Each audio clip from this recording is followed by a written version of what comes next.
Hello everyone, it's Seth, probably better known as Saffron Olive, and it's time for another Instant Deck Tech.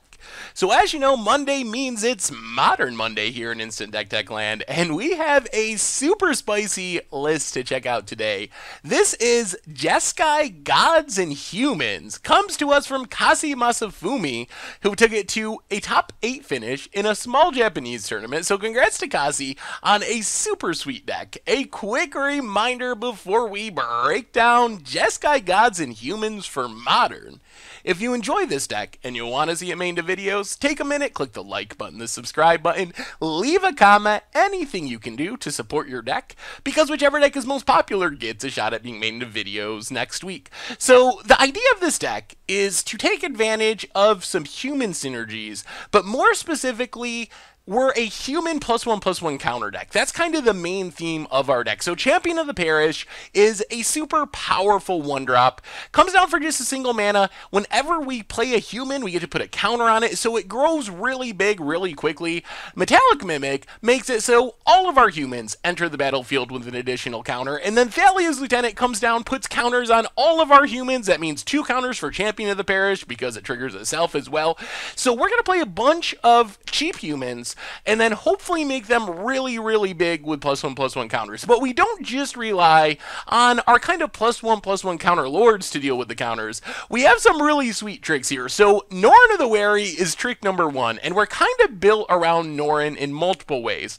It is one of the stranger creatures ever printed, only a 1-drop, but whenever a player casts a spell or attacks with a creature, you remove it from the game, you return it back into play under its owner's control at the end of turn. So Norin can't attack, it can't block. All it does is blink itself over and over and over again. So what this means is whenever we play a spell or attack, or our opponent plays a spell or attacks, which is going to happen essentially every turn cycle, Norin blinks and returns, which triggers our Champion of the Parish, giving it another +1/+1 counter. It triggers our Thalia's Lieutenant, giving it another +1/+1 counter. Since Norin is a human, it just keeps growing and growing and growing, and twice each turn cycle, once on our turn, once on our opponent's turn, we're getting counters, so pretty soon our champion is like a 4/4, a 5/5, a 6/6, a 7/7, same with Thalia's Lieutenant. Apart from Norin of the Wary, we also have Skyship Plunderer, which is a human pirate, and whenever it deals combat damage, we get to put a counter on everything, essentially, as long as it already has a counter on it. So that means another counter on our champion. On all of our humans, if we have Thalia's Lieutenant putting counters on things, or Metallic Mimic. So basically just Anthem our entire team while also getting in combat damage. So our humans grow really quickly with +1/+1 counters. The other sweet trick we have is, since we have Norin blinking every turn cycle in and out, we also have some gods. This is the god part of the deck. Afera, God of the Poles, and Purphoros, God of the Forge. So what this means is, with Afera out, every time Norin blinks, we get to draw a card. So once on our turn, once on our opponent's turn, we're drawing an extra card. Then Purphoros is dealing 2 damage every time Norin blinks. So once on our turn, once on our opponent's turn, that's 4 damage a turn cycle for doing nothing, for doing what our deck wants to do anyway. We can also use Purphoros to pump our team, which is kind of relevant.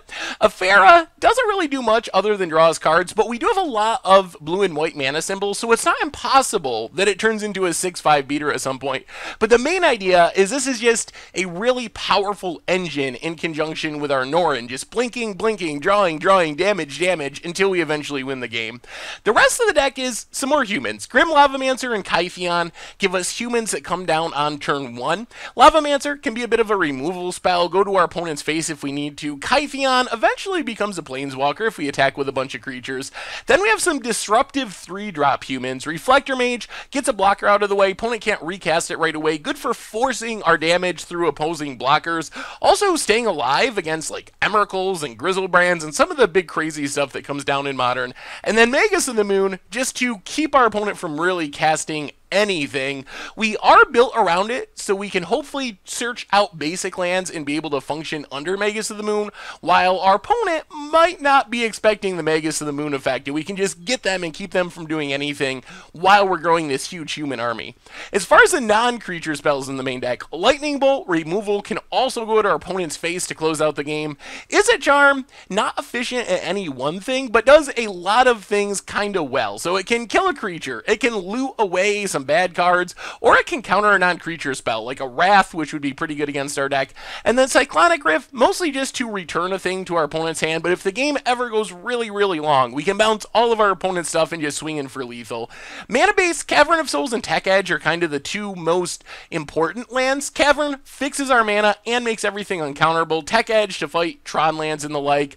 A bunch of fetch lands, a couple of shock lands, and then our basic lands, which, important, since we're playing Magus of the Moon, search out your basic islands and plains first so you don't Magus of the Moon yourself out of casting things. As far as the sideboard, we get some more humans. Meddling Mage, a good combo stopper. Auriok Champion is kind of our plan against aggro decks. Gains us a life whenever our Norin is bouncing in and out of the battlefield, or our other creatures can't be killed by red spells, so super, super good against burn and decks like that. Magus of the Moon to come in against Tron and other decks where they really rely on good non-basic lands.